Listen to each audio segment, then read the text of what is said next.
Esto es Noticias Caracol, edición del mediodía.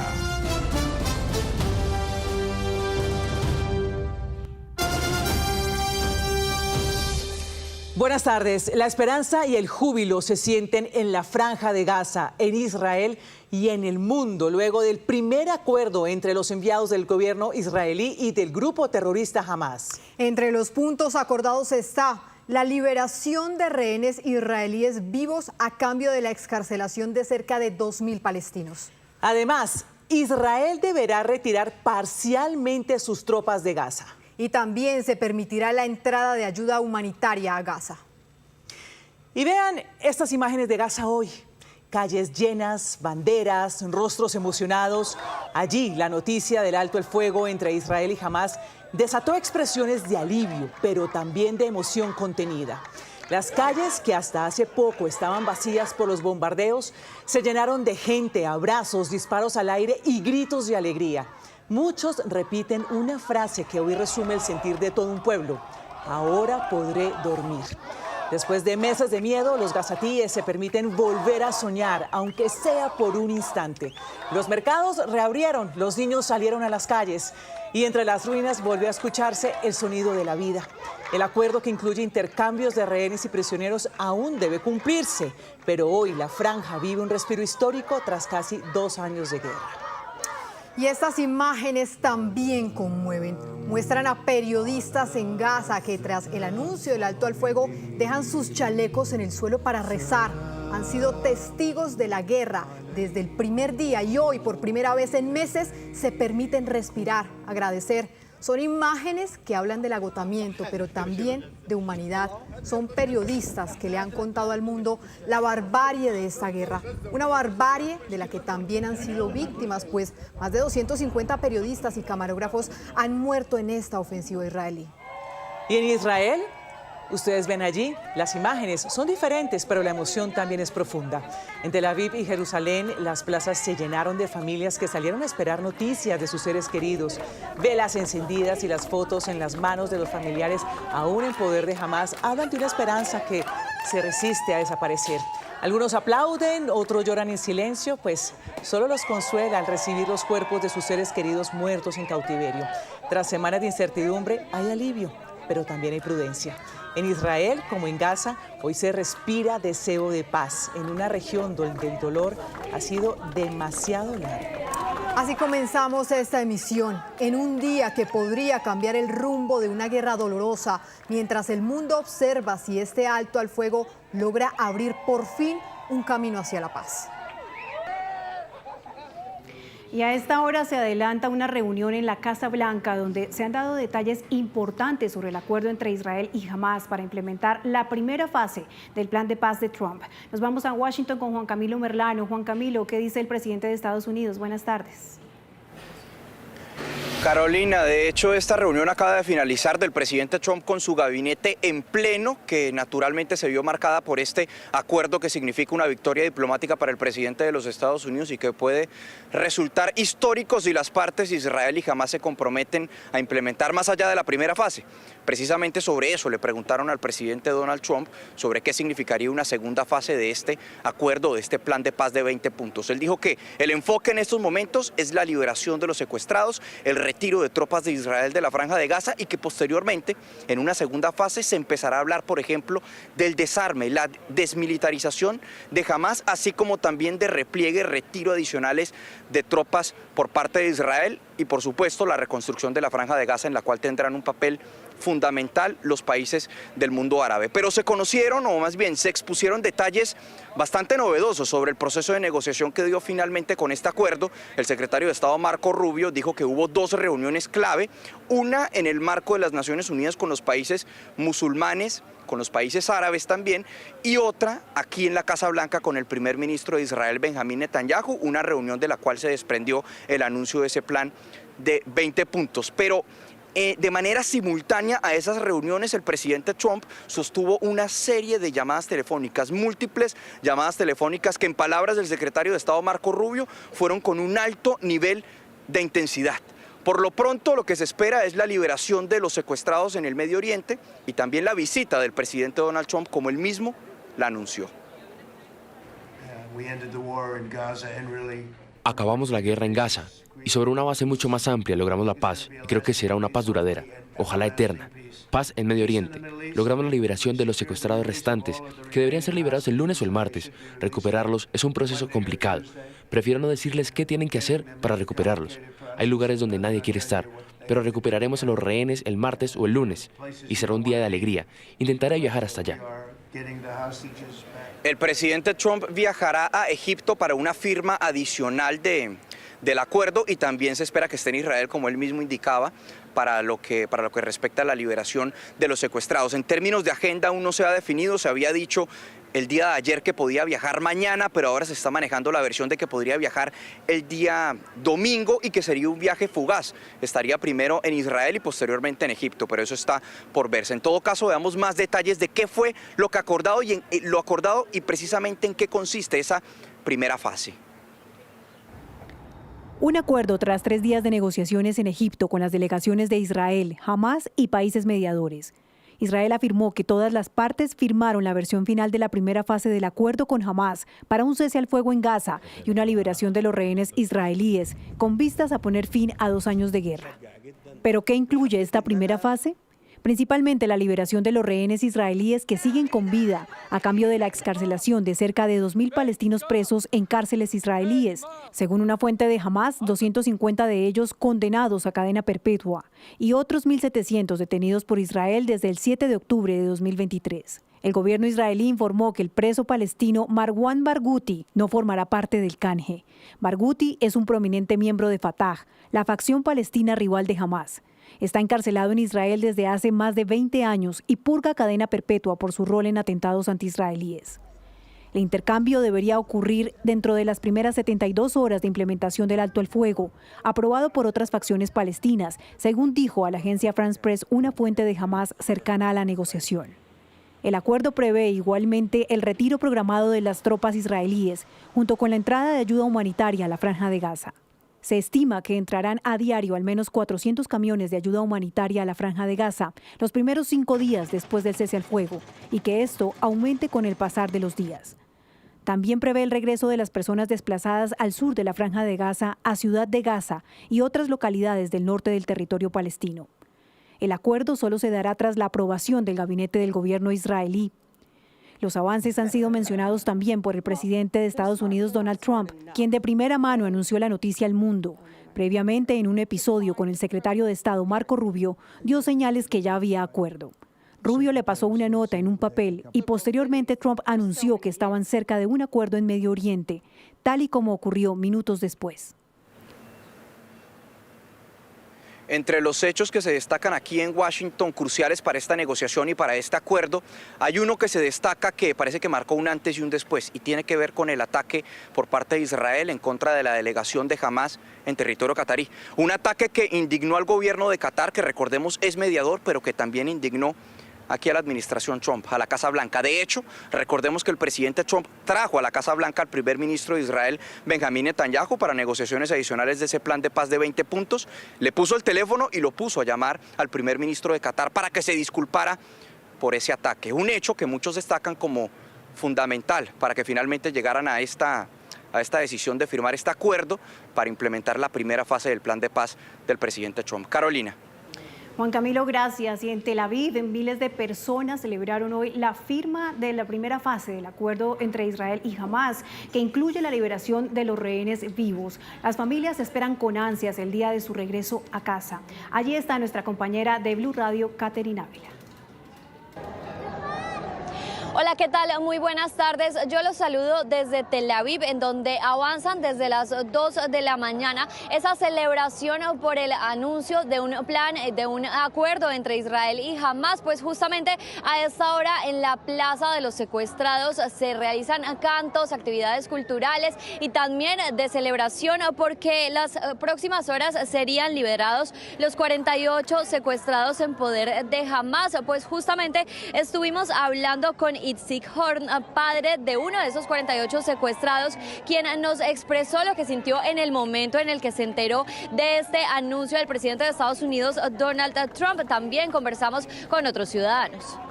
Me permití volver a respirar después de 2 largos años. Y como segunda medida, a creer que finalmente sucedió. Pues este día cuando lleguen va a ser, hemos vivido por tiempos cuando llegaron rehenes del cautiverio, pero cuando todos están en casa, ya el corazón se siente completo.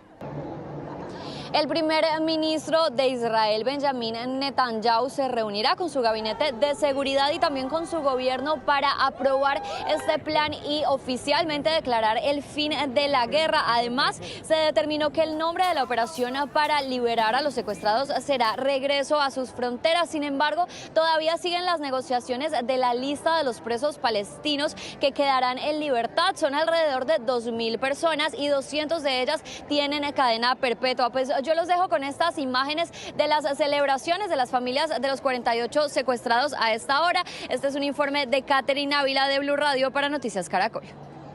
Catherine, gracias. Y del otro lado del conflicto en Gaza también se vivieron múltiples muestras de alegría y celebración. Los palestinos esperan que con este avance de las negociaciones puedan recuperar el curso de sus vidas con lo poco que les queda en pie. La esperanza. Besos y abrazos de felicidad. Bailes, arengas y un ambiente festivo se ha vivido en Gaza durante las últimas horas, a medida que aumenta la ilusión de la paz.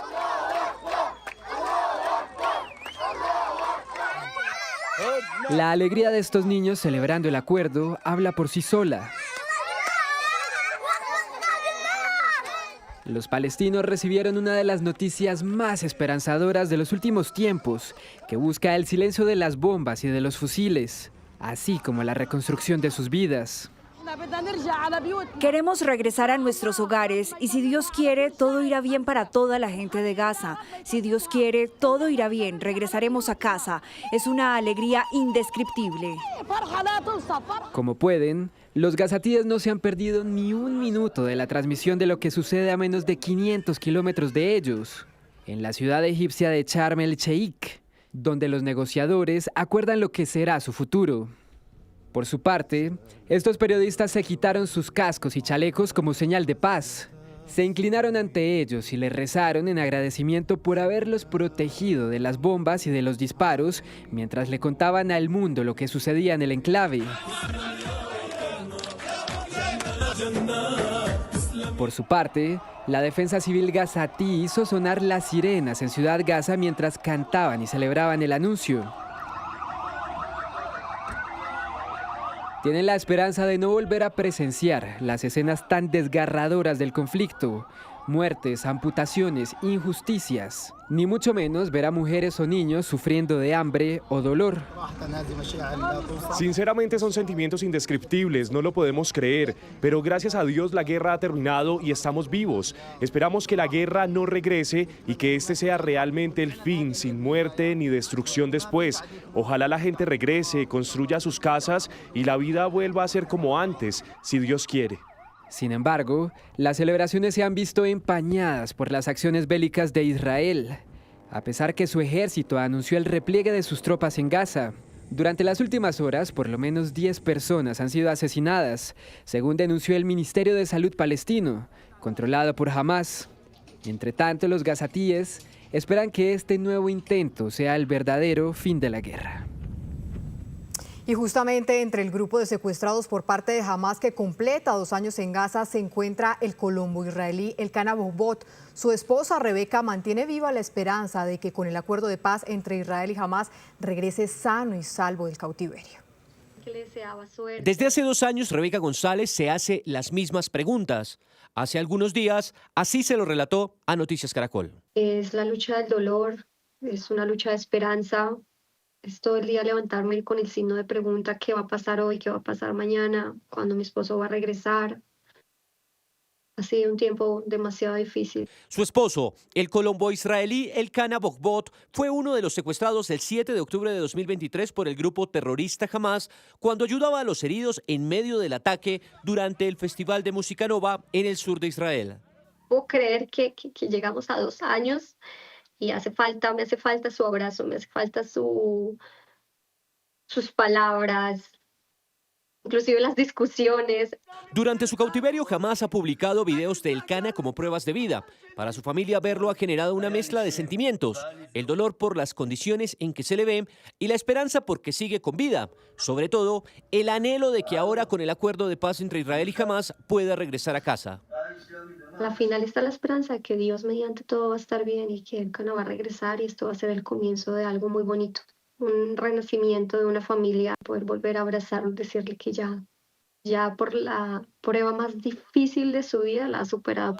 Pese a las pruebas de vida que el grupo terrorista ha publicado del Elkana, hoy se desconoce la suerte del ciudadano colombo-israelí.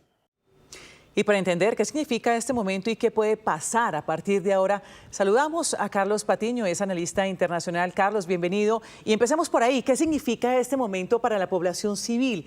Después de más de un año de guerra, miles de muertos, una crisis humanitaria sin precedentes en Gaza. Bienvenido. Pues en realidad estamos frente a un acuerdo parcial, acuerdo incluso que podríamos decir táctico, frente a un cese al fuego, no a un acuerdo definitivo enmarcado en un plan realmente muy complejo de qué puede significar cerrar o no, o obtener la paz o cerrar este conflicto. Realmente es un primer paso interesante, importante, pero que aún dista mucho de cerrar la guerra propiamente dicha. Profesor, se habla de un acuerdo complejo que incluye intercambio de rehenes y prisioneros. ¿Qué tan seguro es que Israel y Hamás cumplan con lo pactado? Al parecer, eso es lo que, digamos, tiene la esperanza de que este primer paso pueda funcionar como un acuerdo inicial de intercambiar prisioneros, tanto prisioneros palestinos en Israel como rehenes que tiene Hamás en su poder. Sin embargo, la persistencia de los bombardeos israelíes, las dudas que empiezan a surgir de parte de Hamás, que hay que recordar que Hamás lo que dijo fue sí, pero, y en este caso Donald Trump tomó el sí como si fuera la respuesta definitiva, y las ambigüedades que tiene el plan posterior de los 20 puntos, pues impiden pensar en que haya una solución de fondo. Sí, pues Gaza ha quedado prácticamente destruida, Carlos. ¿Qué tan difícil será reconstruir todo lo que ya se perdió y quién podría asumir ese papel? Pues la reconstrucción realmente es muy complicada, porque no solamente lo que se ha destruido, digamos, por encima, en la superficie, en términos urbanos, sino también todas las redes de túneles que jamás había construido dentro de Gaza o debajo de Gaza, y eso lo convierte realmente muy complejo. Donald Trump está haciendo una apuesta, y esto es de las cosas que no se ven, por ser los Estados Unidos, desde Tony Blair, la Autoridad Internacional de Transición para Gaza, los reconstructores de Gaza. Y eso ya implica, pues, obviamente una decisión económica realmente muy importante, y queda en entredicho realmente si va a haber un Estado palestino, cuál va a ser la suerte de los gazatíes y obviamente cuál va a ser el mecanismo de gobierno más apropiado y la legitimidad de ese gobierno más apropiado para la Franja de Gaza. Sí, profesor, y es que estamos en horas decisivas. ¿Cuál podría ser el principal riesgo si alguno de los dos lados incumple este primer acuerdo? Pues la verdad es que el más mínimo error llevaría a un reinicio de los combates, y aquí habría que recordar que Netanyahu prometió destruir a Hamás. Hamás no solo no ha sido destruido, sino que mantiene una parte importante de fuerzas armadas sobre el terreno, y en ese contexto pues Benjamín Netanyahu no logró cumplir su promesa. De hecho, el jefe del Estado Mayor Conjunto, el general Eyal Sarmin de Israel, esta mañana advirtió a las tropas israelíes mantener una posición de combate cuando el acuerdo de este primer cese al fuego exige no solo la retirada, sino entrar en una posición defensiva y no de ataque. Sí. En este proceso, ¿qué papel debe jugar la comunidad internacional, incluida la ONU, que ha funcionado más como observador, pues para evitar que la violencia regrese en los próximos meses? Pues en realidad llegamos a este punto fundamentalmente por una capacidad de presión de Donald Trump, y esto es una victoria, hay que decirlo de esa manera, política de Donald Trump, quizás la que le ha funcionado con mayor claridad si la comparamos con respecto a Ucrania u otras guerras que el Departamento de Estado dicen haber solucionado de manera definitiva y por siempre.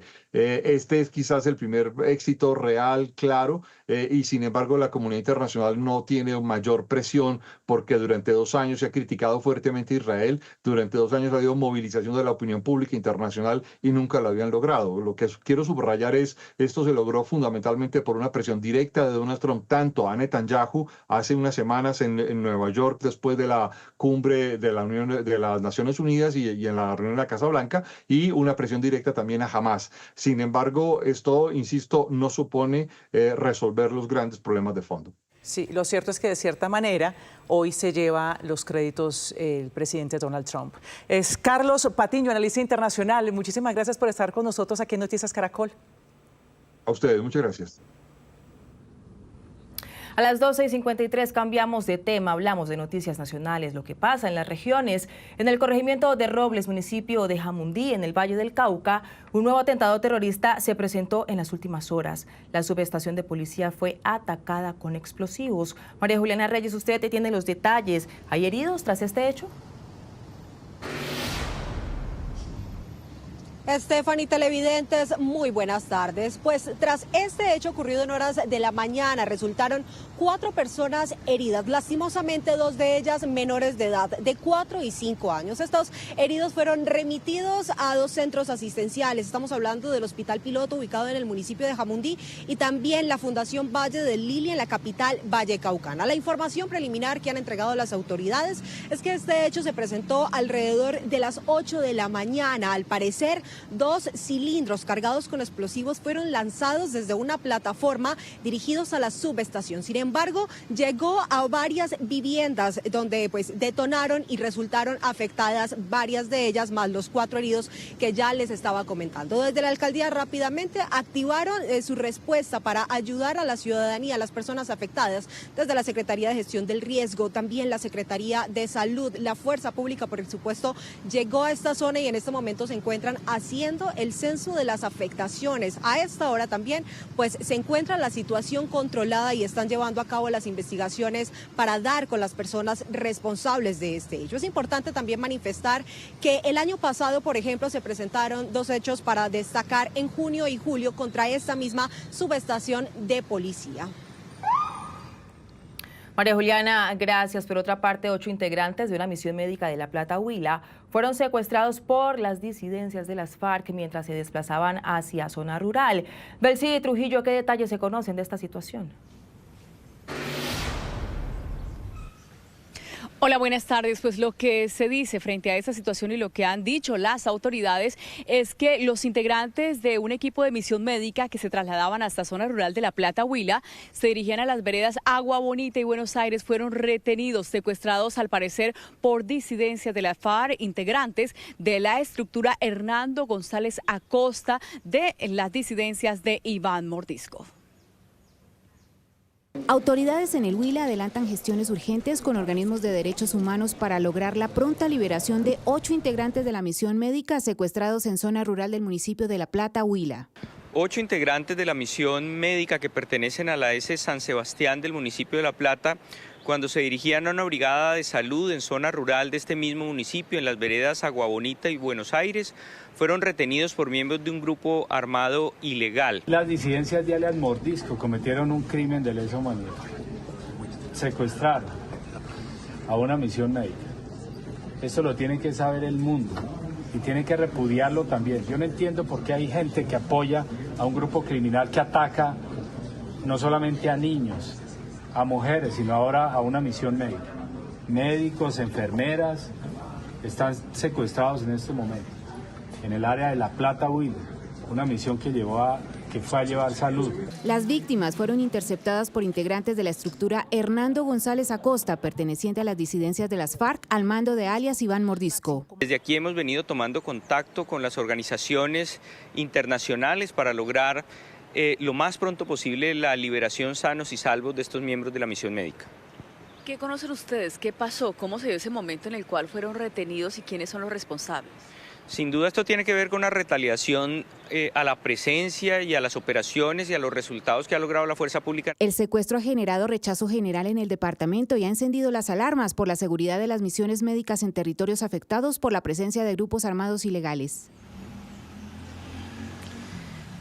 Bueno, frente a esta situación, y es que mientras nosotros estábamos presentándoles esta noticia del secuestro en zona rural del municipio de La Plata, nos acaban de confirmar hace pocos segundos que el propio alcalde del municipio de La Plata nos asegura que hace pocos minutos también allí en el sector de San Miguel, en zona de influencia aledaña a las veredas Agua Bonita y Buenos Aires, fueron ya liberados los integrantes de esta misión médica. Recordemos que hacían parte de esta misión médica, bueno, los 2 médicos, auxiliares de enfermería y también los 2 conductores. Entonces, confirmamos, el alcalde del municipio de La Plata, Huila, Camilo Espina, confirma que hace pocos minutos fueron liberados estos integrantes de la misión médica en el sector de San Miguel, zona rural del municipio de La Plata.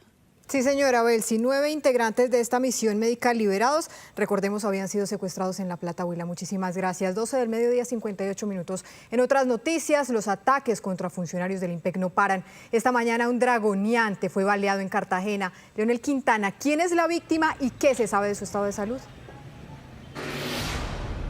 Catalina, buenas tardes. La víctima de este atentado es el dragoneante Juan Camilo Palacios Figueredo, de 24 años, oriundo del departamento de Norte de Santander. Lo que ha informado la policía es que a las 6 de la mañana salió de la cárcel San Sebastián de Ternera, iba caminando hacia su residencia en el barrio Simón Bolívar cuando fue interceptado por un sicario que lo persiguió durante más de 100 metros y le disparó en 2 oportunidades. Recibió un disparo en el cuello y el otro en el tronco. La Policía Metropolitana está adelantando operativos para capturar a estos delincuentes.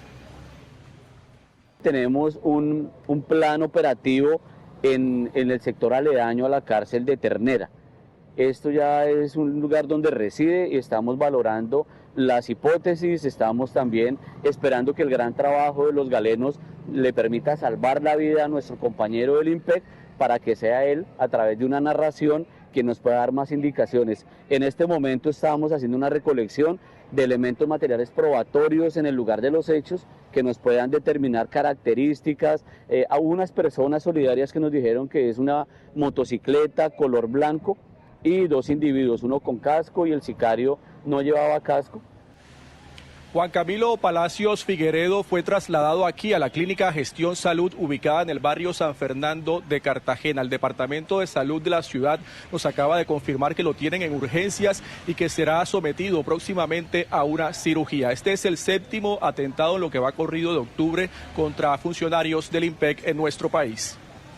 Leonel, y ante la escalada de violencia contra miembros del IMPEC, las autoridades se tomó de manera simultánea 123 cárceles en todo el país en un mega operativo. Rocío Franco, las autoridades encontraron hasta celulares en los techos. Sí, señores, que fue un operativo en estas 123 cárceles del país, más de 3.000 funcionarios de la Guardia inspeccionándolo todo. Encontraron celulares, dinero, incluso trago en las paredes, en los techos, en los pisos. Estaban camuflados mucho celular en los cojines, incluso en las almohadas que ellos están utilizando. Todo esto dio como resultado que hallaron cerca de 828 celulares, más de 2.000 accesorios. También encontraron más de 4 millones de pesos en dinero. Y el resultado de este operativo lo entrega el propio director del IMPEC, que ha ordenado este megaoperativo producto de las circunstancias que se llevan a cabo por los ataques a la Guardia del IMPEC. Hoy nos vamos a las cárceles. Dentro de las medidas que hemos tomado fue un operativo a nivel nacional donde impactamos 123 establecimientos de orden nacional, 134 pabellones con la participación de 3.600 funcionarios de la Guardia Penitenciaria, decomisando alrededor de 980 celulares, más de 2.800 SIM card, 11.000 gramos de sustancias estupefacientes, 970 armas cortopunzantes y otros resultados importantes. Pues nos encontramos aquí en la cárcel modelo donde se evidencian algunas de las medidas. Estas vallas no se encontraban, ha sido cerrada la vía pública de la cárcel modelo donde se registró uno de los hechos sicariales. Incluso se evidencia que no hay servicio del tema de encomiendas para la entrega de objetos a los privados de la libertad. Esta situación ha llevado a la defensora del pueblo a pedirle al presidente de la República que decrete la emergencia carcelaria. diaria. Rocío, gracias. 1:02 p.m. El primer parte médico de Karina Rincón, la mujer brutalmente golpeada con un martillo por parte de su expareja sentimental, era desalentador. 10 días luchó por su vida en cuidados intensivos y fue sometida a 2 cirugías para reconstruir su cráneo y parte de su rostro. Héctor Rojas habló con los médicos que la salvaron y confirman que no tendrá secuelas. Karina Rincón fue golpeada con un martillo el 22 de septiembre por este hombre, José Urbano Medina, expareja sentimental y padre de su hija de 5 años. Urbano Medina la golpeó en el cráneo y cara. Karina fue llevada de urgencias al hospital de Fontibón, pero por la gravedad de las heridas fue necesario remitirla al hospital de Kennedy. La recibimos el día 23 de septiembre en horas de la madrugada, víctima de múltiples heridas por arma cortocontundente en cráneo y cara. Inicialmente recibe atención en el hospital de Fontibón, aseguran su vía aérea por deterioro del estado neurológico, nos la trasladan inmediatamente. Karina fue agredida brutalmente por su expareja sentimental 20 veces, 17 en el cráneo y 3 en la cara. El equipo médico la pasó a una sala de cirugía. Se le hacen las imágenes, evidenciamos que tiene múltiples fracturas en cráneo, en la región frontal, se traslada inmediatamente a salas de cirugía, una cirugía extensa de más o menos 10 horas, hubo necesidad de reconstruir parte de su hueso frontal, parte de su hueso occipital, se le retiró la esquirla ósea que tenía, se le hicieron múltiples lavados. Lo que más temía el cuerpo médico es que producto de los golpes ocasionados con el martillo, la mujer de 35 años tuviera algún daño cerebral. Por eso es que fue necesario el traslado del hospital de Fontibón a Kennedy. Digamos que cuando llega al hospital de Fontibón, como tenía franco deterioro del estado neurológico y producto de las heridas, se pensó que el pronóstico no iba a ser favorable. Sin embargo, pues afortunadamente con la intervención rápida y oportuna de todo el equipo de trabajo, la respuesta fue buena. Tras la cirugía, con el paso de las horas, la recuperación de Karina asombró al equipo médico, pues 24 horas después de esa primera cirugía le retiraron el soporte ventilatorio y su condición neurológica comenzó a evolucionar y hoy se mantiene intacta. Por ahora esto está muy estable, no tiene ninguna secuela neurológica, motora ni sensitiva importante. Vamos a esperar porque pues está en un periodo todavía agudo de su recuperación y esperemos que evolucione muy bien. El proceso de recuperación para Karina será largo porque tendrá que ser sometida a nuevas cirugías, incluyendo la recuperación de las piezas dentales que le fueron tumbadas durante el ataque. El grupo médico del hospital de Kennedy seguirá brindándole atención y apoyo psicosocial a esta valerosa mujer con la espera que su historia no se vuelva a repetir en otras mujeres.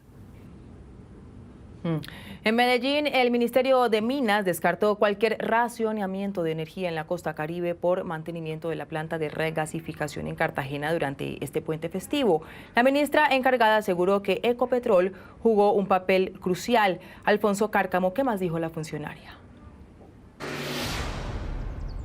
Stephanie, muy buenas tardes. Pues la ministra encargada de Minas y Energía, Karen Schut, aseguró que Ecopetrol garantizó todo el gas para las térmicas de la región Caribe y así poder evitar ese racionamiento. También asegura la ministra que nunca ha habido una posibilidad de ese tal racionamiento para esta zona del país. Eso sí, aseguró que el país debe empezar a mirar y a evaluar seriamente otras posibilidades para tener gas, otras ofertas, incluso mencionó las ofertas de Venezuela. Desde Medellín llegan buenas noticias para los habitantes de los departamentos del Atlántico, Bolívar, Magdalena, Cesar y La Guajira. Este fin de semana no se quedarán sin energía ni habrá racionamiento, pese al mantenimiento que tendrá la planta de regasificación El Callao en Cartagena a partir de mañana y hasta el próximo 14 de octubre. El anuncio lo hizo el Ministerio de Minas y Energía. Ecopetrol logró venderle todo el gas que se requiere para que las térmicas de la región Caribe, Termobarranquilla, Termoflores y Termocandelaria, puedan garantizar seguridad energética durante este fin de semana específico ante un programa de mantenimiento preventivo y programado de la planta de regasificación. La ministra explicó que las lluvias de este fin de semana podrían ayudar a que la demanda de energía disminuya. Tenemos efectos climáticos que nos permiten inferir que la demanda se va a bajar un poco ante las lluvias que habrán en la región Caribe durante este fin de semana. Entonces, tenemos un elemento positivo y es que la demanda va a disminuir, la demanda de carácter residencial y comercial. Según el gobierno, es fundamental un uso racional de los recursos. Que hagamos un uso eficiente y racional de la energía, pienso que es uno de los principios más importantes. Si nos adaptamos al nuevo orden de consumo y al nuevo orden de adaptabilidad del cambio climático, podremos tener en cuenta que podemos, a través de medidas costo eficientes, como por ejemplo algo tan sencillo como si no tenemos el celular cargando, desconectemos por favor el enchufe, eso, si lo tenemos electrodoméstico que no estamos utilizando, por favor. Todo esto, aunque no lo podamos creer, sí incide menormente, pero sí tiene un impacto a nivel agregado en la demanda. Según el Ministerio de Minas y Energía, es hora de que Colombia repiense sobre todas las oportunidades que tenga a nivel de ofertas de gas, incluso el gas importado desde Venezuela. El Congreso de Estados Unidos negó una resolución que buscaba bloquear al presidente Trump para seguir ejecutando ataques contra embarcaciones en el Mar Caribe, justo al tiempo en el que hubo un reclamo de la Casa Blanca al presidente Gustavo Petro. Volvemos a Washington con Juan Camilo Merlano. Juan, ¿cuál fue el reclamo de Estados Unidos al presidente colombiano? ¿Qué pasará entonces con las operaciones contra lanchas del narcotráfico? Ana Milena, dos detalles para destacar o dos desarrollos con respecto a estos hechos. El primero tiene que ver con esa resolución que los demócratas habían puesto bajo consideración del Senado, buscando bloquear las futuras operaciones, bombardeos por parte del presidente Trump en el Mar Caribe o incluso un escalamiento militar con operaciones en terreno en Venezuela. Pues la hundieron, 51 votos contra 48. Los republicanos dijeron que los demócratas querían usurpar las funciones del presidente de los Estados Unidos. Eso se da al tiempo en el que la Casa Blanca le envía este mensaje al presidente Gustavo Petro, un funcionario de la administración Trump, que asegura que esperan una retractación pública por parte del presidente colombiano a propósito de esos comentarios infundados y reprochables. ¿Qué comentarios? Donde aseguraba que en el bombardeo de la última lancha habían muerto colombianos, que era una lancha colombiana. Pues incluso el presidente Gustavo Petro, tras ver esta respuesta del funcionario de la Casa Blanca, publicó un trino en sus redes sociales diciendo: el funcionario de la Casa Blanca está obligado a mostrar los nombres y procedencia de las gentes que asesinaron en el Caribe con misiles, pidiendo el presidente Gustavo Petro, diciendo también en otra serie de publicaciones que la información que ellos tienen es que en efecto eran colombianos. A esto se suma una serie de reportes de las últimas horas aquí en los Estados Unidos, uno por ejemplo del diario New York Times, que dice con base en fuentes de la administración que ya son 10.000 los soldados, los efectivos que se encuentran en Puerto Rico en el marco de este operativo contra los carteles, y que se suma a una versión que ya, por ejemplo, aquí en Noticias Caracol nos había dado el portavoz del Ministerio de Relaciones Exteriores de Qatar, y es que Qatar está adelantando labores de mediación entre Estados Unidos y Venezuela. Pues lo que dice este artículo del New York Times es que el gobierno Trump descartó totalmente esa diplomacia a través de Qatar y que parece optar más por la vía militar frente a Venezuela y frente al cartel de los soles. Sí, señor Juan Camilo. Y de otro lado, el presidente ruso Vladimir Putin admitió que sus fuerzas derribaron el avión de pasajeros de Azerbaiyán Airlines, que se estrelló en diciembre del año pasado y dejó 38 muertos. Putin hizo esta declaración durante una reunión con el presidente de Azerbaiyán. Mirándolo a los ojos, admitió que sus defensas lanzaron un ataque contra Ucrania y por accidente derribaron la aeronave que viajaba con 67 pasajeros a bordo. El mandatario añadió que su país hará lo necesario por ofrecer una compensación a las víctimas. Y en otros temas, el Premio Nobel de Literatura fue concedido al húngaro László Krasznahorkai. Fue galardonado por su obra calificada como fascinante y visionaria. Su texto literario explica que en medio del terror apocalíptico se reafirma el poder del arte, según explicó el jurado. El literato es uno de los escritores húngaros más leídos y traducidos, un autor de culto internacional, con una obra marcada por una realidad narrada con melancolía, pero también con humor. 1:33 p.m. Gracias por continuar con nosotros. La Fiscalía destapó sus cartas contra el jefe de bomberos de Itagüí, capturado junto a 2 exfuncionarios del área metropolitana de Medellín por presuntos hechos de corrupción cuando el exalcalde Daniel Quintero era presidente de la Junta Directiva. En la audiencia reveló las pruebas contra los detenidos. Mariana Rodríguez, ¿en qué va este proceso judicial y qué contienen esas pruebas? Stephanie, este proceso va en curso. Hoy se realizó la tercera sesión de esta audiencia de legalización de captura en contra del jefe actual de bomberos de Itagüí, así como otro exfuncionario de esa entidad y otra funcionaria para ese momento del área metropolitana del Valle de Aburrá. Recordemos que están estudiando si entre estas dos corporaciones se hicieron contratos por 18.000 millones de pesos, del cual también hay que decir que se extraviaron 3.000 millones de pesos. Esas personas están ya imputadas por peculado por apropiación y también interés indebido en la celebración de contratos agravado. Las pruebas que hoy tiene la Fiscalía y que expuso ante el juez comprometen de forma directa al jefe de bomberos de Itagüí y a esta funcionaria del área metropolitana del Valle de Aburrá de, según ellos, maquillar cifras económicas. Es más, yo no escuché lo que se acaba de decir. Quienes hablan aquí son el jefe de bomberos de Itagüí, Antioquia, Misael Cadavid, y María Janet Rúa, supervisora de contratos del área metropolitana. La conversación es una prueba de la Fiscalía revelada en la audiencia de presunta corrupción. La intención, según la Fiscalía, era maquillar información financiera. En el convenio dice, usted le tocó, vale 6.000 pesos un refrigerio. No, Janet, pero es que resulta que es que yo me lo conseguí muy bueno por 4.000. Usted a mí me tiene que dar una factura por 6.000. Pero un convenio. A estas dos personas, la Fiscalía les imputó delitos por peculado por apropiación e interés indebido en la celebración de contratos agravado. Pues a ellos dos, así como a Elkin González, en ese momento gerente del Cuerpo de Bomberos de Itagüí, se les acusa de direccionar contratos con presupuesto del área metropolitana por más de 18.000 millones de pesos. Si un souvenir, nosotros aquí lo puedo poner, por ejemplo, a 50.000 pesos y volvemos en un ejemplo, pero si el mismo souvenir yo lo consigo con igual calidad en 45 y esos 5.000 hace parte de la rentabilidad. Eso se trata de su rentabilidad. O sea, y a mí usted, pero si ellos me decían la factura por los 50. Es más, yo no escuché lo que se acaba de decir. Es la acreditación plena de los elementos típicos, sin perjuicio que hay más, del delito de interés indebido en la celebración de contratos. Por su parte, el área metropolitana se presentó como víctima ante este proceso.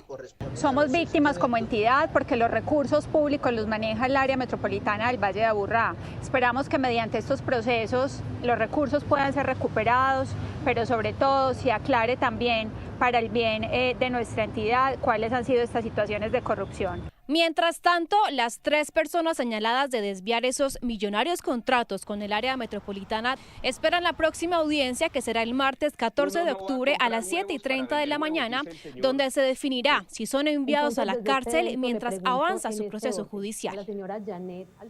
Llamadas sin respuesta y mensajes de premios o bancos que usted nunca pidió podrían ser una señal de alerta. Ojo, su celular podría estar en la mira de los cibercriminales. ¿Qué hacer o cómo detectar estos intentos de los delincuentes para acceder a su teléfono? Acá les contamos. ¿Ha recibido llamadas telefónicas desde números desconocidos y que no le hablan?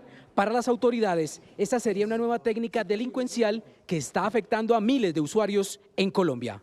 Ante una llamada desconocida, lo primero que se debe hacer es no hablar, ¿sí? No iniciar una conversación, porque esto puede ser objeto para que graben su voz, su patrón de voz, y pueda ser utilizado con inteligencia artificial para recrear un patrón de voz. Para confirmar que ese teléfono esté vigente, ¿qué tan cierto es esto? Sí, particularmente son llamadas automáticas por parte de un servidor que lo que hace es verificar la autenticidad del número, si está vigente, si está activo, y esto lo que hace es recrear en una base de datos positiva o negativa que puede ser utilizada posteriormente para estafas. Así las cosas, ¿cómo saber qué llamadas sí contestar y qué no contestar?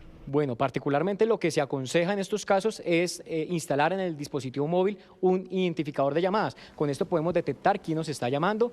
Segundo, pues preguntar muy bien y no suministrar datos personales. ¿Cuál es la mayor y mejor seguridad para tener nuestra información en nuestro teléfono celular que no sea vulnerada? Bueno, principalmente configurar con la aplicación la activación de un doble factor de autenticación. Con esto garantizamos una capa adicional de seguridad.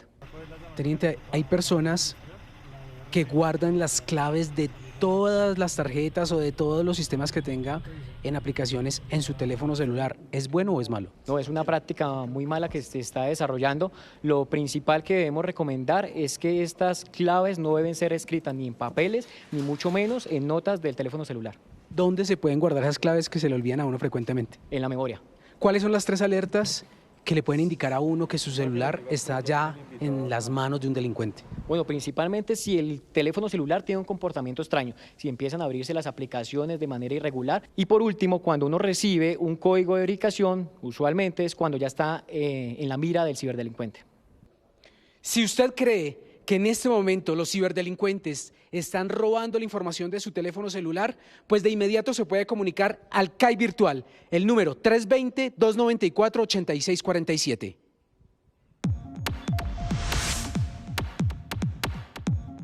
¿Qué medida adicional a las contraseñas ha tomado para proteger el acceso a las aplicaciones de bancos y billeteras digitales en su celular? Los leemos en @noticiascaracol. 2 puentes de la Avenida de las Américas serán demolidos mediante implosión el próximo domingo para dar paso a una obra que busca mejorar la movilidad en la capital del país. Así lo anunció esta mañana el director del IDU, Orlando Molano. ¿Por qué es necesario demoler estos puentes? Primero, la rotonda cambia. Este primer piso efectivamente va a conectar todo lo que son los vehículos particulares, el segundo Transmilenio y el tercero mixto. Tenemos que demolerlo porque la geometría es totalmente distinta para conectar la nueva 13 con las Américas y con la 13 que se va a construir. El primer nivel es este que vemos resaltado en verde. Así y básicamente es una glorieta de 200 metros de diámetro con 3 carriles. ¿Qué buscan con ustedes con esto? Esta primera rotonda, que es la que está en verde, va a conectar todas las vías. Va a conectar la 13, por supuesto con la nueva 13, todas las Américas de lado a lado, aquí está la 13, sí. Pero además va a conectar la carrera 50 y la calle Sexta. Todos los vehículos que vienen en 3 carriles, como ustedes, van a tener acceso directo a todas las avenidas. Ese es el primer beneficio. Claro, y hablemos del segundo nivel, pero entiendo que este es solamente para Transmilenio, por eso está de rojo. Claro, además ustedes lo vieron allá y acá se ve claramente. ¿Qué es lo que pasa? Por eso es que la geometría ya no nos sirve, porque antes teníamos solamente la conexión de la 13. En este momento, para Transmilenio, esta glorieta elevada, que son 2 carriles exclusivos, pues nos van a conectar las Américas y nos va a conectar además la calle 13. Este tercer nivel, que son 2 puentes, ¿por qué se tiene que pasar de 4 a 2 puentes? La rotonda nos va a conectar en primer piso todas las calles, en mixto. La segunda es Transmilenio, pero el tercero va a conectar las Américas. Ustedes lo van a ver, 2 puentes de 3 carriles, así que no va a haber semáforos para las Américas. Estos son los beneficios. Los cálculos que tenemos es que en toda la 13 vamos a pasar de 1 hora 15 a 29 minutos desde el río Bogotá hasta la carrera 50. En esto los cálculos que tenemos es que en estos tiempos, digamos, cuando estaba funcionando nos tardábamos 15 minutos, vamos a pasar a 3 minutos y medio, 4 minutos. Así que estos beneficios de no tener semáforos, de tener circulación, pero además tener ciclorrutas en el primer piso, pues son una mejor movilidad. Pero ahora sí vamos a lo que va a suceder el próximo domingo, y es la implosión de estos 2 puentes. Ustedes ya tienen un plan de manejo. ¿En qué consiste? Muy importante. Miren, Nicolás, en esto hemos estado más de 25 entidades. La semana pasada el señor alcalde hizo una reunión con todos y cada uno le entregó un reporte. Aquí hemos tenido en cuenta todos los detalles. Por supuesto, las personas primero. Todo el tema de vendedores, tanto ambulantes, el tema de habitantes de calle, integración, ha estado revisando, hemos revisado con la policía, con Integración, IDIGER, bomberos, todos al tanto de esto. Acueducto pendiente de las tuberías, por eso es que vamos a hacer estos colchones. ¿Qué va a pasar? Nosotros vamos a tener primero un perímetro de 50 metros, que es lo que efectivamente va a afectar la implosión, después el segundo de 100 metros, básicamente, que es el que está amarillo, y el tercero es el de los 150 metros. Ahí no puede haber absolutamente nadie. En los 150 metros, pues ya están el personal autorizado, nosotros vamos a estar, yo voy a estar, pues, desde el día de hoy, efectivamente, visitando la obra hasta el día domingo. Recuerden, vamos a hacer cierres. Los cierres van a arrancar el sábado a las 11 de la noche y van a terminarse el martes a las 4 de la mañana para mixtos. El día domingo vamos a cerrar Transmilenio desde la madrugada hasta las 2, 3 de la tarde, y ya con esto efectivamente vamos a recuperar el PMT que tenemos autorizado el día de hoy. Y a propósito de este tema, nuestra compañera Tatiana Gordillo hizo un recorrido por estos puentes que serán demolidos mediante una implosión como parte de estas obras de la calle 13. Esto fue lo que encontró. Estas fotografías corresponden a los años 1980, cuando en Puente Aranda, lo que era una hacienda con un emblemático puente, pasó a ser un conjunto de enormes y concurridas avenidas con una glorieta en la mitad, para luego darle paso a los 4 puentes que hoy conectan las Américas con calle 13 y carrera 50. Este es un puente de los años 80 más o menos, tiene alrededor de 45 años, un puente que ya no cumple con las normas sismorresistentes. La demolición de este puente va a permitir el inicio de una nueva infraestructura, un puente, un intercambiador de 3 niveles. Este fin de semana los 45 años de historia de estos puentes se acabarán porque serán implosionados. El proceso se hará a través de elementos explosivos que de manera muy controlada derribarán las columnas de tal manera que el puente caiga sin necesidad de generar un impacto mayor. Aquí son 4 puentes, a los 4 puentes que están soportados por 35 columnas. Cada columna tiene unas perforaciones, unos orificios más o menos de 80 centímetros, donde se va a incluir el explosivo que va a permitir que el puente caiga sobre su peso. Para evitar el golpeo, o sea, que golpee duro sobre el piso y eso tiemble mucho, estamos poniendo unas bolsas, unas bolsas de arena. Sin embargo, a la superficie del puente también se le están haciendo unas pequeñas perforaciones previas para facilitar la demolición. Una vez el puente caiga, las placas de concreto que queden en el suelo serán retiradas manualmente. Va a ser una demolición controlada. Actualmente estamos haciendo unos hoyos, más o menos aproximadamente, en este caso en el tablero del puente, más o menos de 50 centímetros.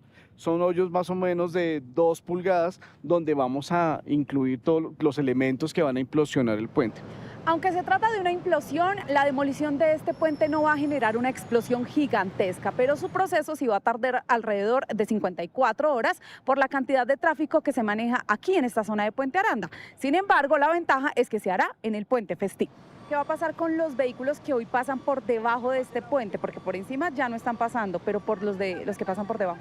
Ok, este puente a partir de las 4 de la mañana del próximo martes, ya la circulación de los carros particulares va a ser común y corriente. Aunque este tipo de demolición es de mayor costo, disminuye enormemente el tiempo de la obra, pero además evita contratiempos para los ciudadanos. Incluso se espera que no haya una nube de polvo por mucho tiempo en la zona. Estos puentes son en concreto. A diferencia de otras demoliciones que se han presentado en el país, que son a punta de ladrillo, mampostería, que tienen polvo de arena, polvo de cemento, este de concreto no va a generar mucho polvo, eso en 10 segundos va a caer todo ese particulado. A pesar de ello, sí se va a realizar la evacuación de ciudadanos y el cierre de establecimientos varios metros a la redonda para evitar cualquier problema con la población durante la implosión. ¿Ya les avisaron de la demolición del puente? Ya el día sábado. ¿Qué les dijeron? Pues van a hacer la implosión del puente. ¿Ustedes van a trabajar ese día? Pues la verdad no sabemos, ya la empresa es la que maneja los horarios. ¿Qué le dijeron? Que era el fin de semana. ¿Y va a cerrar ese día? Sí, claro, ese día no trabajamos. Allá nos avisaron. Es el sábado, creo yo. ¿Hasta el lunes? Hasta el lunes, sí, señor. A primera hora ellos dicen. ¿Y ustedes van a cerrar? Sí, claro, nos toca. Pues para mí yo cierro. ¿Y no van a estar acá al día? No, señora, no. A 300 metros nos dijeron que teníamos que cerrar los negocios. La idea es que tras la demolición inicie la construcción del nuevo intercambiador de Puente Aranda, que incluye carriles mixtos y carriles para Transmilenio, que además mantendrán conectada esta zona de la ciudad, pero con mayor capacidad vehicular. El primer intercambiador va a ser una glorieta con 3 carriles para los carriles mixtos que va a conectar la Sexta, la 50, la 13. El segundo va a ser exclusivo para Transmilenio, un intercambiador, una glorieta en segundo nivel de 2 carriles exclusivos para Transmilenio. Y el tercer van a ser 2 puentes de 500 metros que van a conectar Oriente-Occidente, Occidente-Oriente, todas las Américas para carriles mixtos, para carros particulares de 3 carriles cada uno aproximadamente. Se espera que el martes en la mañana toda la movilidad de esta zona se retome. Lo último en Noticias Caracol. Mucha atención, se acaba de presentar otro ataque contra el ejército en Arauca. Stephanie Valencia, ¿de qué se trata? Ana Milena, buenas tardes. Mire, nosotros nos encontrábamos sobrevolando la zona con una de las nuevas unidades militares que van a ser desplegadas allí en el batallón de Puerto Jordán. Estábamos aproximadamente a unos 7 minutos de llegar a ese cantón militar cuando los pilotos le informaron al comandante de la Brigada 18 que se encontraba allí que había sido atacada nuevamente la base militar, otra vez con la modalidad de morteros, varias granadas que fueron lanzadas.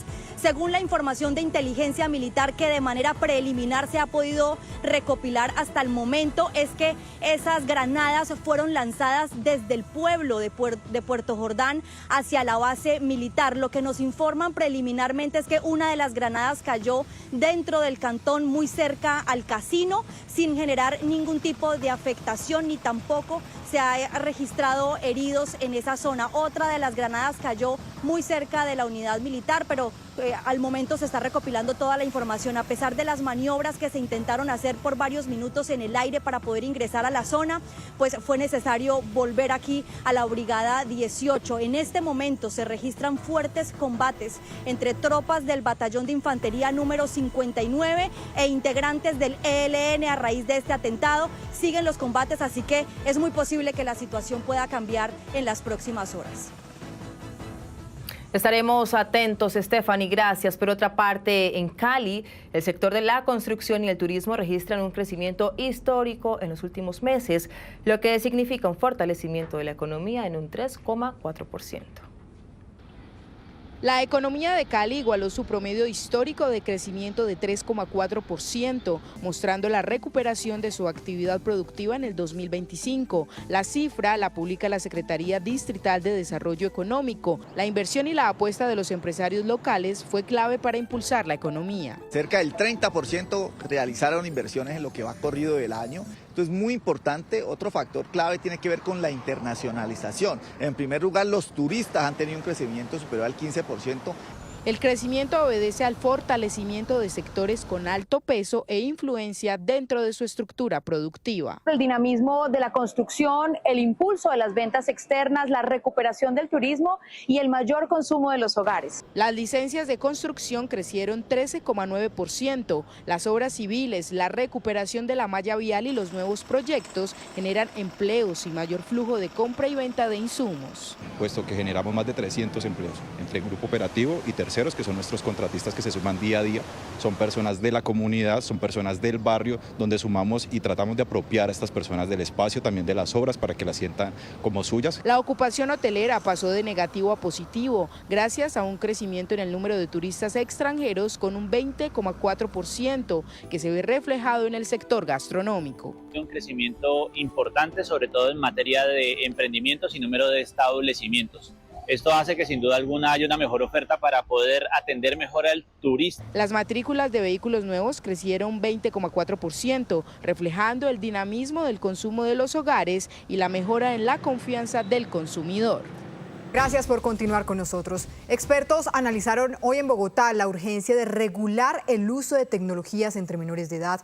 Advierten que cada vez más niños y adolescentes tienen acceso a teléfonos inteligentes, lo que podría exponerlos a riesgos para su seguridad y bienestar digital. Nicole Buitrago, ¿cuáles son esos riesgos y por supuesto cuáles son las recomendaciones? Catalina, buenas tardes. Hoy precisamente se ha firmado un consenso nacional entre organizaciones civiles, instituciones del Estado y otros organismos internacionales para poder poner en marcha una reciente ley que lo que busca es esa regulación en el uso de estos dispositivos. La recomendación principal irá hacia las instituciones educativas, especialmente para que se use este tipo de dispositivos electrónicos de forma adecuada. Ellos recomiendan, los expertos, que no debería utilizarse el celular dentro de las aulas en niños entre primer y octavo grado, es decir, niños menores de 14 años de edad, pero también buscan involucrar a las familias brindándoles información, haciendo pedagogía. Solo para que nos hagamos una idea de la dimensión de este problema en Colombia, 1 de cada 2 jóvenes está manifestando que puede ver lo que quiere en Internet sin ningún tipo de vigilancia y solo el 13% de las familias ejercen control paternal. En Colombia, 8 de cada 10 niños y adolescentes tienen acceso a un teléfono móvil. No hay una ley que prohíba su uso, todos pueden ingresar libremente a las redes sociales y consumir todo tipo de contenido. Este panorama preocupa y alerta a las autoridades, por lo que quieren implementar una reciente ley que busca regular el uso de dispositivos electrónicos tanto en las familias como en instituciones educativas y diversos espacios sociales. Vamos a llevar un currículo especial, por ejemplo, para que los niños, niñas y adolescentes conozcan de consumo crítico, para que seamos ciudadanos responsables. El 67% de los adolescentes menores de 18 años tienen celular propio y más del 64% consumen contenido sin ninguna vigilancia. Los ciberdelitos representan hoy el principal riesgo. Tenemos una línea desde hace más de 13 años que se llama Te Protejo, donde solamente este año recibimos 37.000 reportes de violaciones generales de derechos de niñas, niños y adolescentes, incluidos todo lo que tiene que ver con imágenes de niños y adolescentes de explotación sexual. Los expertos han recomendado a las instituciones educativas que, por ejemplo, los niños de primero a séptimo grado no usen dispositivos electrónicos en el entorno escolar y de octavo a 11 grado puedan utilizarlo, pero bajo supervisión y en pro de actividades netamente académicas. En España el uso de smartphone en entorno educativo está prohibido porque está claro que no aporta nada y que sí que se han incrementado los casos de bullying y de ciberbullying. Sin embargo, no podemos hablar de pantallas en general, hay que diferenciar el tipo de dispositivo y los fines para los que se utiliza. Saber y tener una comunicación con nuestros hijos, los adolescentes, sobre cuáles son esas plataformas que pueden acceder, cuáles no, cuáles son los peligros y cuáles son los riesgos. Estudios muestran que un joven en Colombia puede pasar de 6 a 7 horas diarias conectado a un dispositivo electrónico. Por eso la invitación es a poner un freno, buscar el equilibrio con horarios establecidos, llegar a acuerdos con sus hijos e informarse sobre cómo funcionan las plataformas digitales.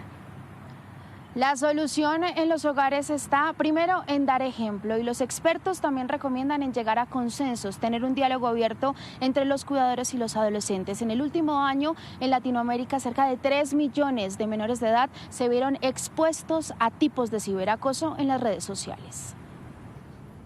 Importantes cifras, Nicole, gracias. Por otra parte, la JEP alista una nueva sentencia restaurativa, esta vez contra el general en retiro Henry Torres Escalante y 21 militares y civiles investigados por los denominados falsos positivos durante el conflicto.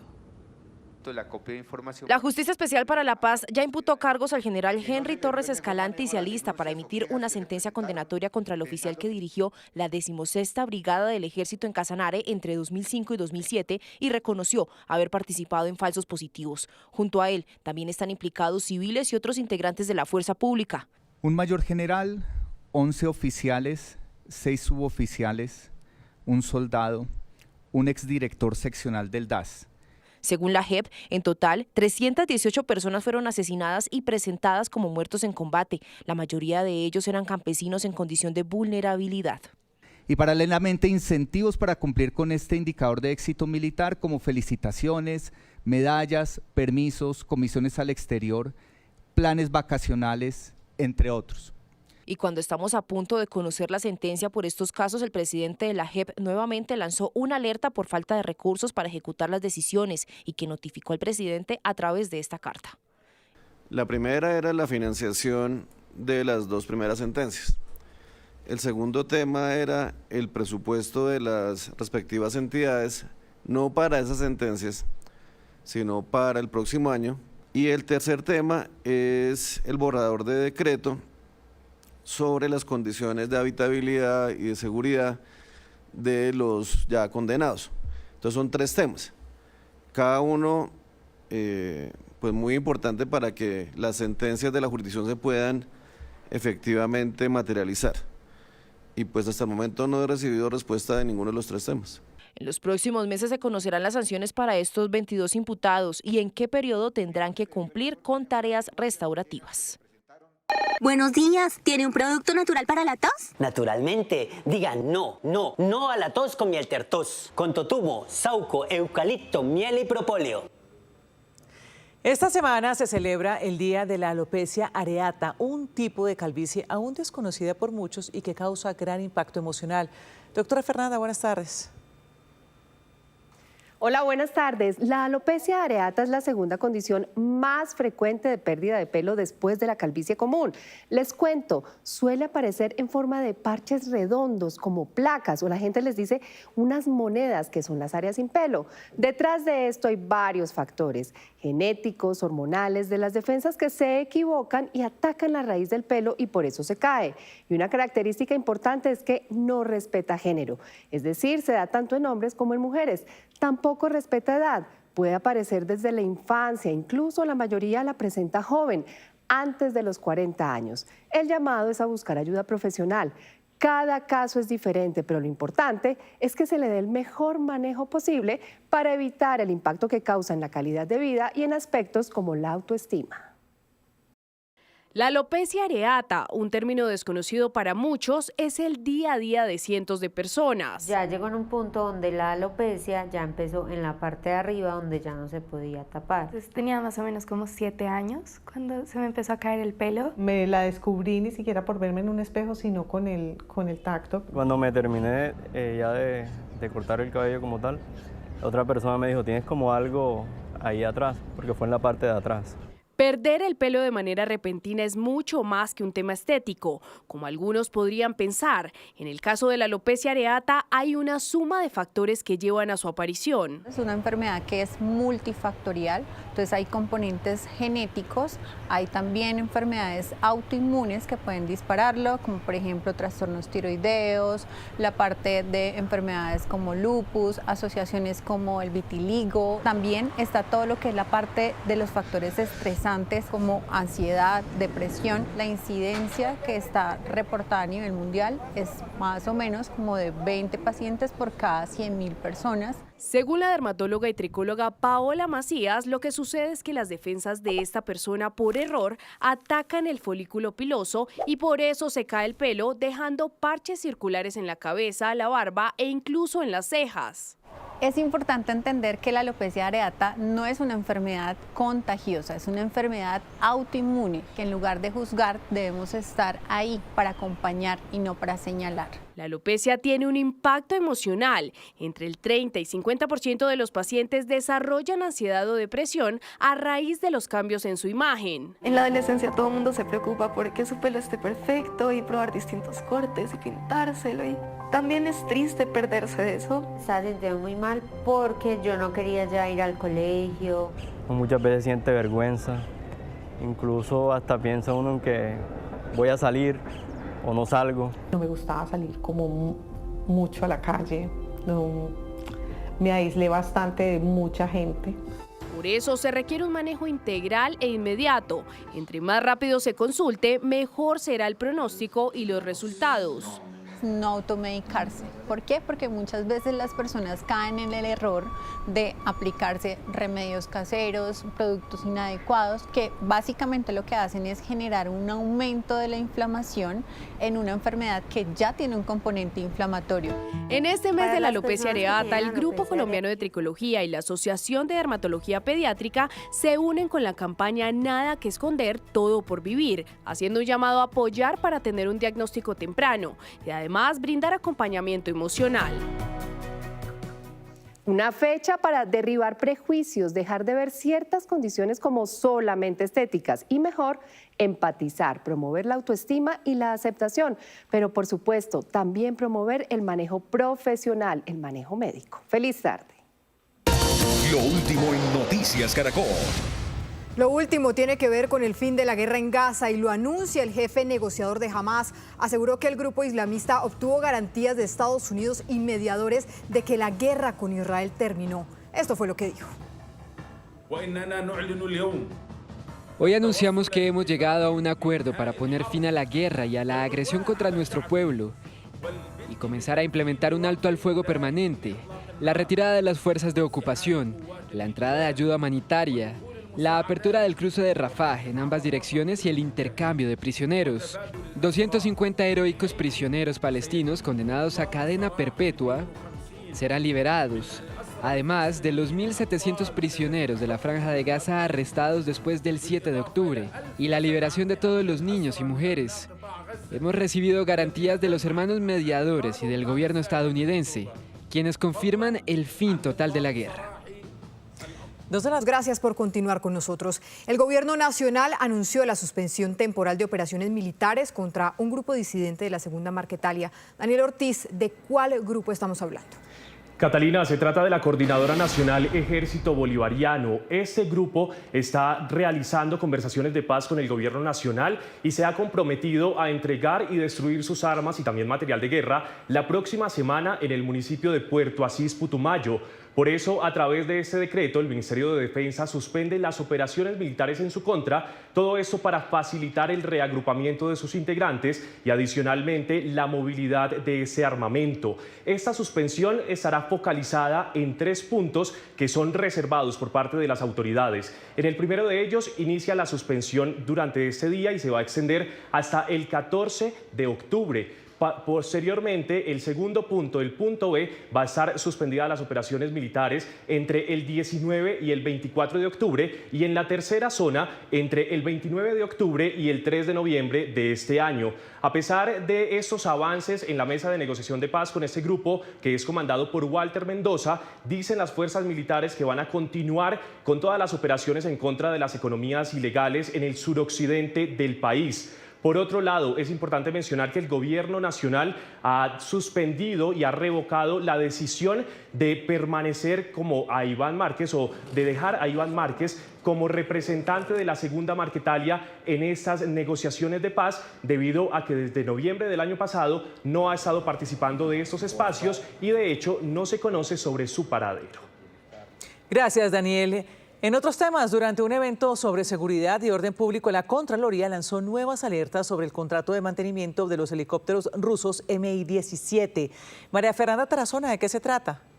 Ana Milena, buenas tardes. La polémica por un contrato para el mantenimiento de helicópteros militares fue tema hoy en un evento de la Contraloría General de la República. El contralor Carlos Hernán Rodríguez señaló que hay pocas posibilidades de que se cumpla este contrato para el mantenimiento de 6 helicópteros Mi-17 con la empresa Vertol Systems, ya que la misma compañía aceptó ante el organismo de control que no tiene una solidez financiera. Sin embargo, el Ministerio de Defensa sí espera que se cumpla este compromiso para el que ya fueron desembolsados $16 millones a esta compañía. En vuelo, pero hacen falta 3 más que requieren un mantenimiento mayor y que requieren también la acción importante para que nosotros aseguremos que se cumpla ese contrato. El objetivo es, el plan A es hacer que se cumpla ese contrato, que no se pierda ningún recurso. Resulta inquietante entonces que del total del presupuesto asignado al sector defensa y seguridad, solamente el 4.6 se haya destinado a inversión, lo cual, como les manifestaba a ustedes, restringe la capacidad del sector para modernizarse. ¿Qué va a pasar con eso? Pues produce una consecuencia lógica de la obsolescencia tecnológica, limitación en la creación de ciencia, tecnología e innovación. El contralor Carlos Hernán Rodríguez advirtió además que el rezago en inversión para avances tecnológicos en el sector defensa puede poner en riesgo la seguridad nacional, por lo que pidió que en el presupuesto del 2026 se incremente el dinero destinado a este propósito. María Fernanda, gracias. La Corte Constitucional señaló que el Ministerio de Salud presenta un bajo cumplimiento en el reporte de los servicios médicos negados, un mecanismo para saber qué servicios de salud se le están negando a los usuarios. Asistir a un centro de salud es escuchar denuncias de cada paciente sobre la negación o la falta de prestación de los servicios médicos. Pues la verdad, sobre las citas es complicado. No ha sido posible. Pronto tengo citas para un examen que me tienen que... Pues exámenes y para citas de una cirugía y no ha sido posible. Llevo aproximadamente 2 años tratando de que le hagan un procedimiento. He ido a todas las clínicas, yo creo que de aquí de Bogotá, como unas 10, y en todas me dicen que para Famisanar no le hacen ese procedimiento. Día por día se está poniendo esto más difícil. Uno tuviera plata y todo, bueno, va a una farmacia y compra y con fórmula y todo, pero si uno no tiene y uno es de bajos recursos, entonces me parece a mí el colmo. A mí me gustaría que arreglaran un poco más lo de la salud. Y de este tema se ocupó la Corte Constitucional, quien había ordenado al Ministerio de Salud la creación de un registro de negaciones para saber qué servicios no se están prestando y por qué. La Corte lo que encontró es el cumplimiento bajo por parte del Ministerio de Salud. Apreciados magistrados de la Corte Constitucional, en Colombia las EPS no niegan servicios, tácitamente. no los prestan, que es otra forma de negar. La Corte señala que aumentaron las negaciones de los servicios de salud entre el tercer trimestre del 2023 y el cuarto del 2024 en un 150.64%. Dice la Corte que no se tiene reporte de las devoluciones en dinero de los servicios no prestados. Para muchas EPS es un negocio negar servicios y algún día devolver 2 pesos de la salud. Para los pacientes, el mensaje que les queda es este. Que le paguen a las EPS para que las EPS le paguen a las IPS y nos atiendan, porque nos están dejando morir. Ante este panorama, la Corte Constitucional le ordenó al Ministerio de Salud estructurar el registro de los servicios de salud que se están negando. Y continúa la incertidumbre política por la consulta para elegir el candidato a la presidencia del Pacto Histórico. A pesar del visto bueno de la registraduría, todavía hay varias dudas sobre su validez jurídica. Este documento es el que ratifica que habrá consulta del Pacto Histórico el próximo 26 de octubre. Allí 3 representantes legales de los partidos Unión Patriótica, Partido Comunista Colombiano y Polo Democrático solicitaron a la registraduría la realización de una consulta interna para escoger a un precandidato a la presidencia, y así la registraduría lo avaló. La consulta o la solicitud de la consulta fue realizada por los diferentes representantes de los partidos y por los partidos políticos. Y estas consultas legalmente están establecidas para realizarlas entre los partidos o por los partidos. La gran incógnita es si será una consulta interna del Pacto Histórico que aún no posee la personería jurídica o una consulta interpartidista entre los partidos que buscan fusionarse. El objeto del acuerdo que nosotros hemos planteado es muy claro, tanto así que vamos a enviar una comunicación con nuestros 3 candidatos presidenciales para agradecer a la registraduría que está organizando el proceso para el próximo 26 de octubre y ratificar que nuestra consulta es partidista. Pero, ¿cómo puede haber una consulta interna de un partido que todavía no existe? Lo cierto es que ya la registraduría imprimió buena parte de las tarjetones electorales en estos términos y así la encontrarán los ciudadanos en las urnas. ¿Y qué pasa si el Pacto Histórico no logra el aval para ser un partido político con personería jurídica? Expertos plantean que la consulta del 26 de octubre se podría interpretar como una consulta interpartidista. Cuando estamos hablando de una consulta interpartidista, la decisión es de obligatorio cumplimiento. Eso significa que estarían eligiendo a la persona que va a ser candidato o candidata a la presidencia de la República.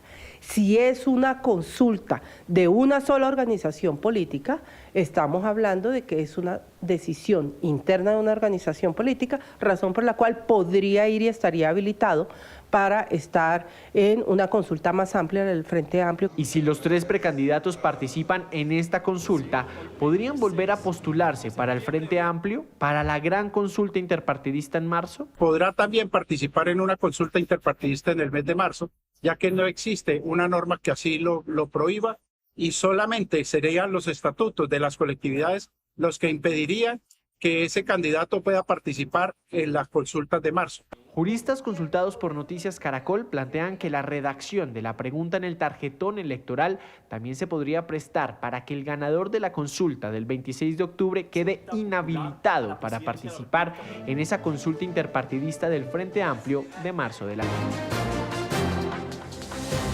A esta hora es noticia la captura de 4 cabecillas del bloque Isaías Pardo de las disidencias bajo el mando de Iván Mordisco. Se trata de alias Carla, quien sería la autora principal del ataque ocurrido el 17 de abril, el pasado jueves de Semana Santa, que cobró la vida de 2 hermanos precisamente cuando salían de misa y otros 3 cabecillas. Se trata de alias Alex o alias El Negro, alias Dani, que es el coordinador logístico de esta estructura, y alias Yarly, la novia o compañera sentimental de alias El Negro. Fueron capturados o más bien sorprendidos por las autoridades cuando se movilizaban en una camioneta por el departamento del Huila.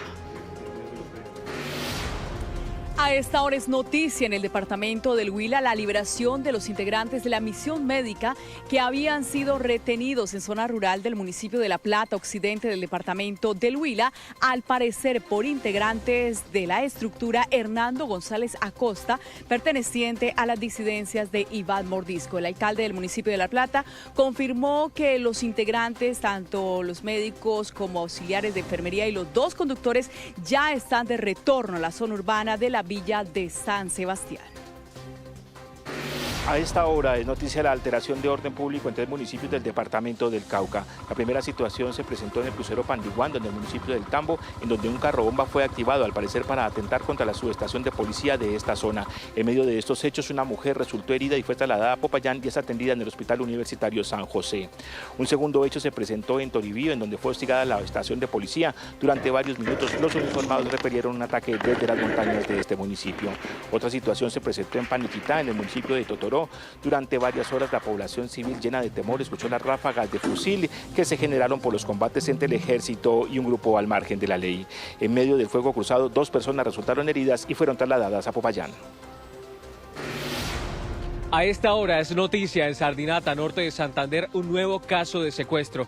La víctima es un agricultor identificado como Belisario Peñaranda Galvis, de 82 años. Según información del Gaula de la policía, varios hombres armados y con prendas de uso militar llegaron hasta su finca en la vereda La Esmeralda y se lo llevaron a la fuerza con rumbo desconocido.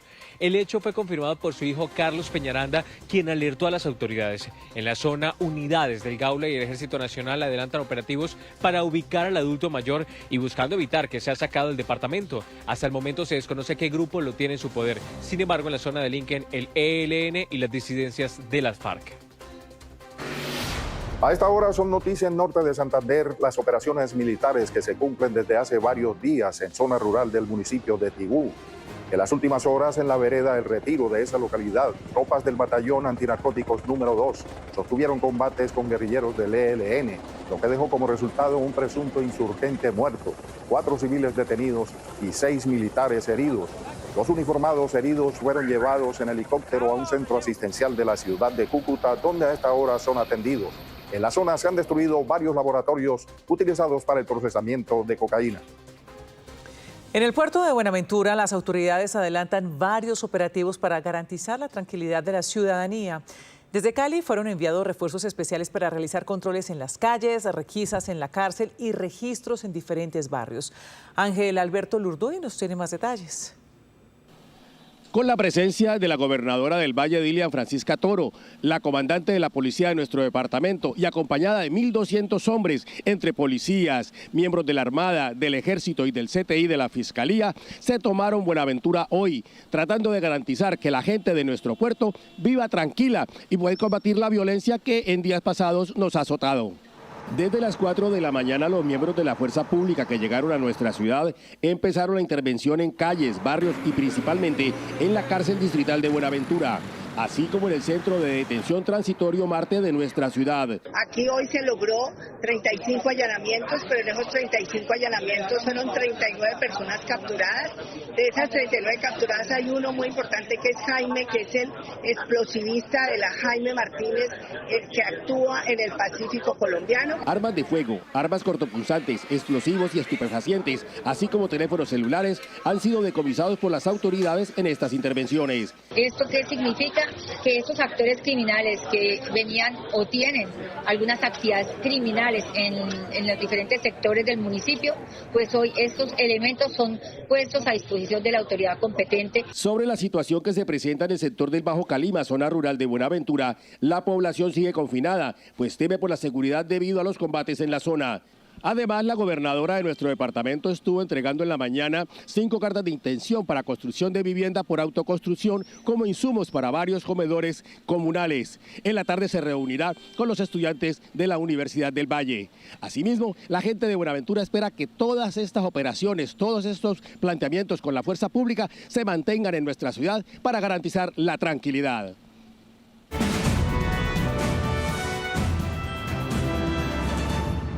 Miguel Uribe Londoño está aquí, no porque se crea presidente, sino porque está llevando las banderas de su hijo Miguel, que estuvo aquí, en esta misma silla, en este mismo escenario, hablando de sus propuestas para el país. Ya sabemos que la vida de Miguel Uribe Turbay la cegaron los asesinos, pero sabemos también que su padre ha recogido sus banderas y hoy está aquí. Muchas gracias por darnos esta oportunidad. ¿Y cómo está siendo este proceso de asumir esas banderas de su hijo y de pronto estar en una campaña a la presidencia? Gracias, María Alejandra, por invitarme, gracias por tenerme aquí, gracias por lo que apoyaron a Miguel en sus poco más de 90 días en esa situación en la clínica donde todos esperábamos que iba a vivir, que iba a estar muy bien, sus oraciones, todo lo que hicieron por él nos llegó al corazón. Fue muy importante para nosotros el apoyo y el respaldo que ustedes nos dieron. Muchísimas gracias. ¿Cómo lo estoy haciendo? Con un inmenso dolor que no se terminará nunca. Yo nunca me repondré del dolor que tengo, pero de este dolor ha nacido una fuerza para que Colombia recupere su presente y su futuro, que hoy nos lo han quitado a todos. A Miguel le quitaron su presente y su futuro, a mí me quitaron mi presente y me quitaron todo. Por eso tengo que darlo todo lo que tengo por Colombia y por los jóvenes de Colombia para que vuelvan a tener algún día presente y por lo menos futuro. El país vuelve a sintonizarse con la idea de la esperanza. ¿Qué piensa usted que es lo que hoy día los colombianos necesitan, esperan y deberían, digamos, tener recompensado en este nuevo proceso electoral? Eso es lo que yo quiero, darle esperanza a Colombia y, como dije, a los jóvenes. Mira, el país tiene que decidir qué va a hacer con la inseguridad, con la violencia, con el terror. Entonces vamos a invitar a todos los que quieran que no haya violencia, a todos los que quieran que no haya terror, a todos los que quieran que vuelva la tranquilidad y a todos los que quieran que haya seguridad, a que me apoyen a mí en la campaña, porque lo que yo quiero es que a Colombia le vuelva la seguridad y la tranquilidad para que todos podamos tener una vida mejor. ¿Cómo le ha ido en la construcción de este proceso colectivo con los demás precandidatos del Centro Democrático? Yo tengo excelentes relaciones con los otros precandidatos, con las 3 distinguidas senadoras y con el senador Andrés Guerra.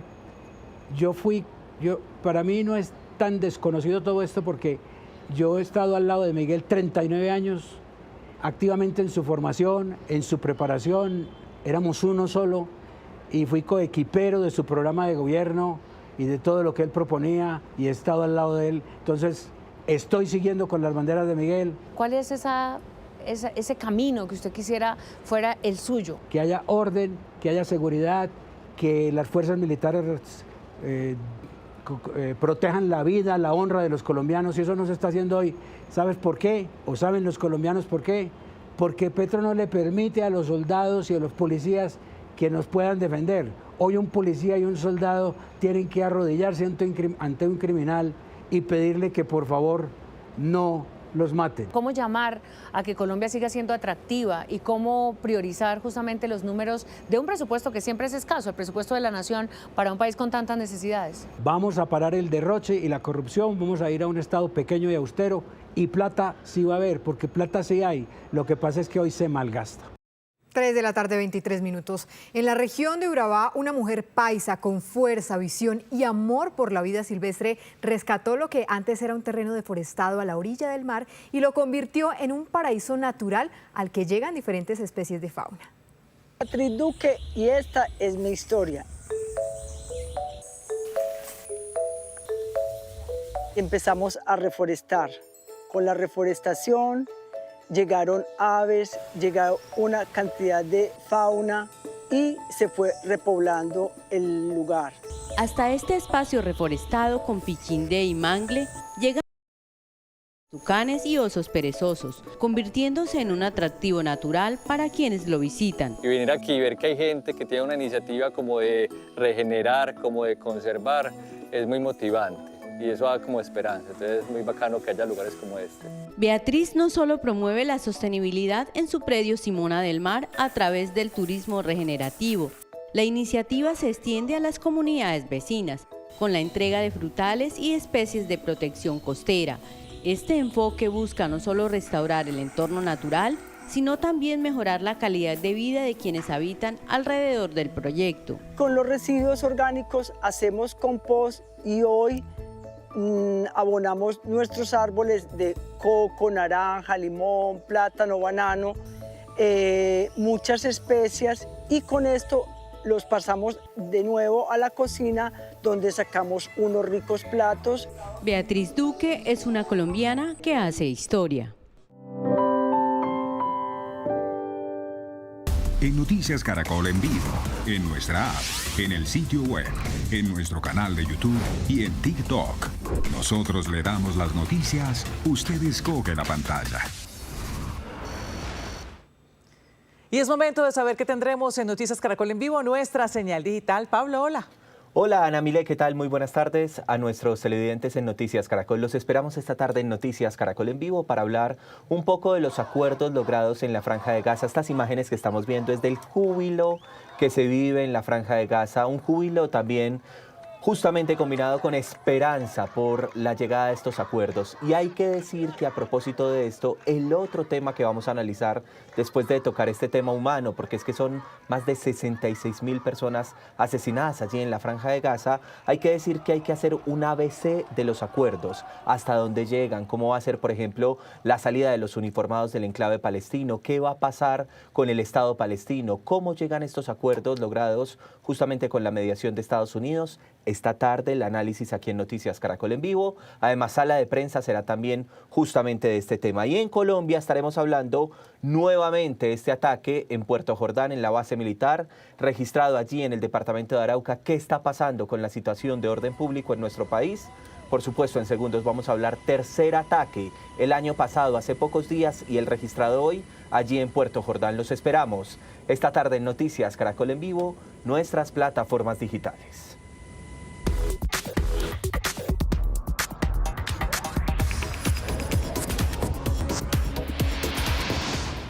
Muy buenas tardes, hoy comenzamos lo más trinado a toda velocidad para darle alcance a Foguetiño, un recolector de basura que ha hecho de su oficio una verdadera olimpiada. Y es que cada día va más alto, más rápido y más fuerte a la conquista de las calles y su limpieza.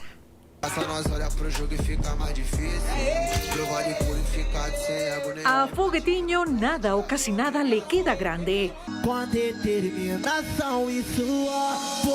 Porque la vida, aunque difícil, le ha enseñado el valor de trabajar con honestidad y optimismo para recibir el doble de recompensa. Y créanle cuando dice que ha encontrado la felicidad como recolector de basura. Para Antonio Enrique, más conocido como Foguetiño 051, su oficio diario se ha convertido en un acto de amor y diversión antes que una carga. De ahí que sus acrobacias, su figura atlética y su optimismo irremediable lo hayan llevado a la fama en las redes sociales. Mira, no para. Donde está a punto de alcanzar 1 millón de seguidores. Brasileño de nacimiento, recolector de profesión y alegre de espíritu, Foguetiño inspira a todas las generaciones mientras entrega consejos sobre el cuidado del medio ambiente. De hombres increíbles al trancón más grande del mundo, y no exagero. Virales se han hecho estas imágenes en las redes de la Operación Retorno en China, después de la Semana Dorada, la temporada de vacaciones más popular de ese país.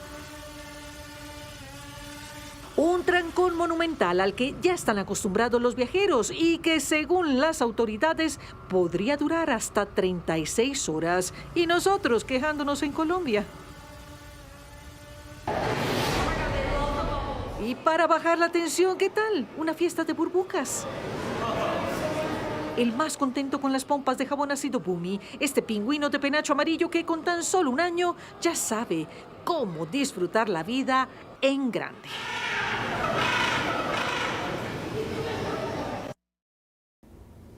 Y con burbujas de amor también les decimos sigan conectadísimos con la vida y las mejores historias en esta su casa, Noticias Caracol. Hermosa tarde para todos. Como siempre, Clau.